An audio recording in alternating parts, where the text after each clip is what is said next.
Hello everyone, welcome back to my another video. আজ আমি তোমাদের সাথে আলু পটলের তরকারি শেয়ার করব।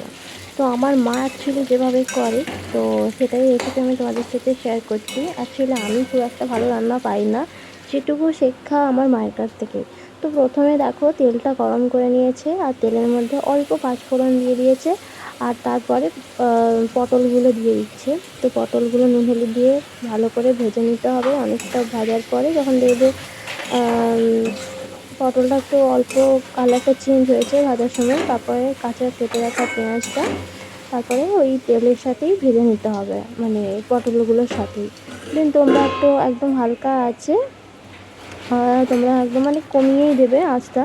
তো তারপরে তোমরা এরকম ঢাকা দিয়ে দিয়ে ভাজবে, দেখবে খুব সুন্দর পটলগুলো নরমও হবে, আর পটলগুলো বেশ ভালো ভাজাও হবে। আর তারপরে দেখো পেঁয়াজটা আর পটলটা কিন্তু ভাজা হয়ে গেছে, আর অবশ্যই নুন হলুদ দিয়ে ভেজে নেবে। তো তারপরে দেখো এখানে একটা ম্যাট্রাসি মশলা পাওয়া যায়, তোমরা কি বলো সেটাকে জানি না। ম্যাট্রাসি মশলা বা লুজ মিট মশলা যেটাকে বলে, সেটাকে তোমরা এরকম তেলের সাথে দিয়ে দেবে। তাহলে দেখবে একদম তরকারি কালারটা খুব সুন্দর হয়ে যাচ্ছে, আর খুবই চেঞ্জ হয়ে যায়। দেখো গাইস, এখনও অবধি কোনো কিছু মশলা দেওয়া হয়নি, তাতেও এত সুন্দর কালার চলে এসছে। শুধুমাত্র ম্যাট্রাসি মশলা দিয়ে 1 থেকে 1.5 চামচ দেবে, আর তারপরে দেখবে এরকম কালার চলে আসছে। দেন তোমরা সব রকম এটা দিয়ে একটু ভাজা হয়ে যাওয়ার পর যে কোনো মশলা ইউজ করতে পারবে।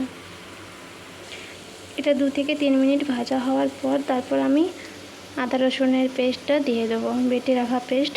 আমি কিন্তু আর্টিফিশিয়াল কিছু ইউজ করছি না, সব কিছু ঘরে বেটে ইউজ করছি।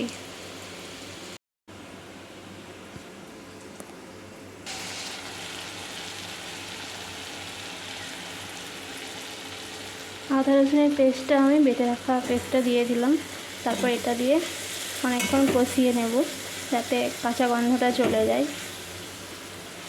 দারুণ গন্ধ ছাড়ছে, মানে এখনও তরকারিটার কোনো কিছুই দেওয়া হয়নি, তাতেই মনে হচ্ছে যেন হয়ে গেছে পুরো রান্না।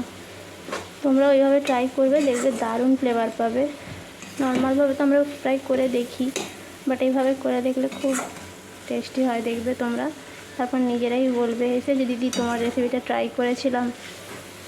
অবশ্যই জানিও কিন্তু যদি কেউ ট্রাই করো।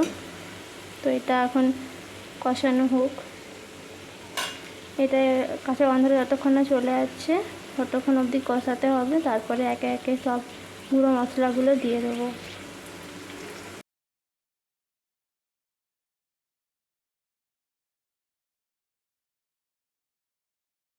তো তারপরে দেখো সেদ্ধ করে রাখা, মানে মশলাটা অ্যাকচুয়ালি আগে কষানো হয়ে গেছে, তো কষানোর পরে সেদ্ধ করে রাখা আলুটা মা দিয়ে দিল। আর তারপরে একে একে সব গুঁড়ো মশলাগুলো দিয়ে দিতে হবে, ধনে গুঁড়ো, জিরে গুঁড়ো।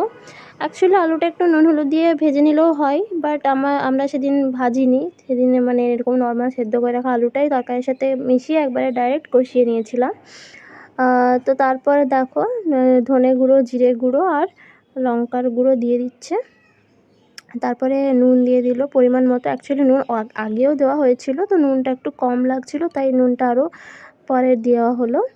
আর তারপরে সবগুলোকে একসাথে ভালো করে মিশিয়ে নিতে হবে। তারপরে মিশিয়ে নেওয়ার পরে অল্প করে, মানে হালকা আছে আবার একটুখানি কষিয়ে নিতে হবে।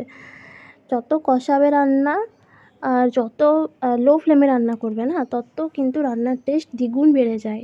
আর অনেকেই আছে যারা একদম হাই ফ্লেমে দিয়ে তারপরে জল দিয়ে ঢাকা দিয়ে দেয়, তাহলে কি হয় পুরো রং টং সব কিছু উড়ে যায় ওই ঢাকার সাথেই। আর হাই ফ্লেমে দিলে জলটাও খুব তাড়াতাড়ি মরে যায়, আলুগুলোও সেদ্ধ হয় না, কাঁচা থেকে যায়।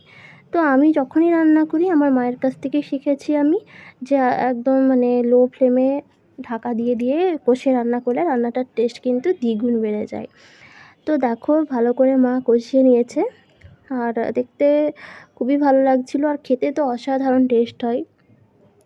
এটা রুটি পরোটা দিয়েও খেতে পারো, তোমরা ভাত দিয়েও খেতে পারো, তোমরা যেটা দিয়ে খেতে চাও সেটা দিয়েই খেতে পারো। তারপরে দেখো কষিয়ে নেওয়া হয়ে গেছে, তো জল দিয়ে দিল। জল দিয়ে ভালো করে নেড়ে নিতে হবে, যাতে তলায় না লেগে যায়। তো যখনই রান্না করবে না তোমরা একদম হালকা মানে আছে তোমরা রান্নাটা করবে, তাহলে তলে লেগে যাওয়ার চান্সও খুব কম থাকে। তো ভালো করে যতটা পরিমাণ যেহেতু কষিয়ে নেওয়া হয়ে গেছে, তো তারপরে যতটা পরিমাণ জল তোমরা গ্রেভি হিসেবে রাখতে চাও ততটাই জল দেবে। তো জলটা অল্প মরে গেলে তারপরে বেটে রাখা গরম মশলাটা মা দিয়ে দিয়েছে। তো তারপরে সব কিছু একসাথে মিশিয়ে নেবে ভালো করে। তো গরম মশলা দিয়ে কিন্তু বেশিক্ষণ ফোটানো যাবে না, বেশিক্ষণ ফোটালে কিন্তু যে গরম মশলার যে টেস্ট বা গন্ধটা সেটা কিন্তু উড়ে যায়।